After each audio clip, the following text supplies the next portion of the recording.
ખેડૂતો માટે સરકારનું 10,000 કરોડના રાહત પેકેજ બાદ પણ ખેડૂતોનો રોષ શાંત થવાનું નામ નથી લઈ રહ્યો. જૂનાગઢમાં હવામાન નિષ્ણાંત પરેશ ગોસ્વામીના નેજા હેઠળ ખેડૂતોનું આંદોલન શરૂ થયું છે. પરેશભાઈ આમ તો હવામાન નિષ્ણાંત છે, પરંતુ ખેડૂતો માટે બિન રાજકીય આંદોલનની તેમણે જાહેરાત કરી છે. આજથી કલેક્ટર કચેરી ખાતે આંદોલન શરૂ કરવામાં આવ્યું છે, જેમાં ભાગ લેવા માટે મોટી સંખ્યામાં ખેડૂતો જૂનાગઢ કલેક્ટર કચેરીએ પહોંચી રહ્યા છે. આ આંદોલનની વાત કરીએ તો મુખ્ય 3 માંગણી સાથે આ આંદોલન શરૂ કરવામાં આવ્યું છે. જેમાં પહેલી માંગ છે કે ખેડૂતોનું 3 લાખ સુધીનું કૃષિ ધિરાણ માફ કરવામાં આવે.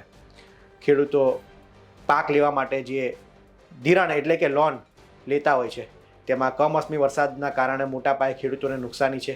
ત્યારે સરકાર 3 લાખ રૂપિયા સુધી ખેડૂતોનું કૃષિ ધિરાણ માફ કરે, તે મુખ્ય માંગ છે આ આંદોલનની.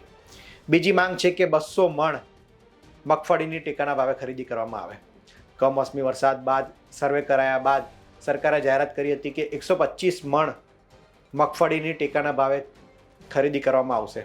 ખેડૂત દીઠ 125 મણ મગફળીની ટેકાના ભાવે ખરીદી કરવામાં આવશે. પરંતુ આ આંદોલનની માંગ છે કે 125 નહીં પરંતુ 200 મણ ખેડૂતોની ટેકાના ભાવે ખરીદી કરવામાં આવે. કારણ કે કમોસમી વરસાદના કારણે મોટા પાયે મગફળીમાં નુકસાન થયું છે. સૌરાષ્ટ્રના મોટા ભાગના ખેડૂતોએ મગફળીનું વાવેતર કર્યું હતું. ત્યારે 125 નહીં પરંતુ 200 મણ મગફળીની ટેકાના ભાવે ખરીદી કરવામાં આવે. અને ત્રીજી માંગ છે કે 2019માં મંજૂર થયેલો પાક વીમા યોજના એ ગુજરાતમાં તાત્કાલિક શરૂ કરવામાં આવે તેવી માંગ છે. પાક વીમા યોજનાની અગાઉ પણ આપણે વાત કરી હતી કે પાક વીમા યોજના ખેડૂતો માટે આશીર્વાદ સમાન હોય છે. ખાસ કરીને આ રીતના કમોસમી વરસાદ કે અતિવૃષ્ટિ કે અનાવૃષ્ટિના કારણે પાકની નુકસાની થતી હોય, ત્યારે પાક વીમા યોજનાથી ખેડૂતોને મોટા પાયે લાભ થાય છે. જે પ્રમાણે આપણે વાત કરી હતી કે સરકારે જે રાહત પેકેજની વાત કરી છે 10,000 કરોડની, તેમાં ખેડૂતોના ખાતામાં 22,000 રૂપિયા જ હેક્ટર દીઠ આવવાના છે. અને તેમાં પણ 2 હેક્ટરની મર્યાદા છે, એટલે કે 2 હેક્ટર દીઠ 44,000 રૂપિયા ખેડૂતોને મહત્તમ મળે એમ છે.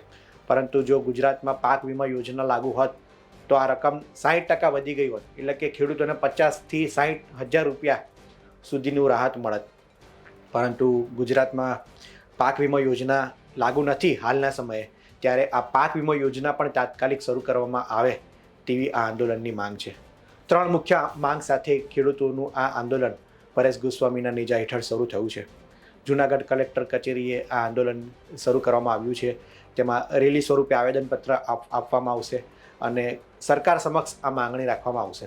સરકાર આ માંગણીનો સ્વીકાર કરે છે કે કેમ તે સમય બતાવશે. પરંતુ હાલ તો પરેશ ગોસ્વામી ખેડૂતોના મુદ્દે લડી લેવાના મૂડમાં છે. તે જ માટે આજથી આ આંદોલનની શરૂઆત કરવામાં આવી છે. આંદોલન કેટલું સફળ રહે છે, સરકાર સુધી આની વાત કેટલી પહોંચે છે, તે જોવાનું રહ્યું.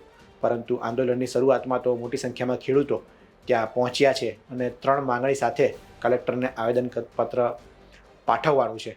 ત્યારે પરેશ ગોસ્વામીનું આ મુદ્દે શું કહેવું છે, કેટલા નેતા આને સમર્થન કરે છે, કારણ કે બિન રાજકીય પ્રકારનું આ આંદોલન છે તેવી જાહેરાત પરેશ ગોસ્વામી દ્વારા કરવામાં આવી હતી. ત્યારે ભાજપ, કોંગ્રેસ અને આમ આદમી પાર્ટીના કેટલા નેતા આ આંદોલનમાં પહોંચે છે, કેટલું સમર્થન પરેશ ગોસ્વામીને મળે છે, તે પણ જોવું મહત્વપૂર્ણ છે. આ રિપોર્ટમાં હાલ આટલું જ. આની અપડેટ અમે તમારા સુધી પહોંચાડતા રહીશું.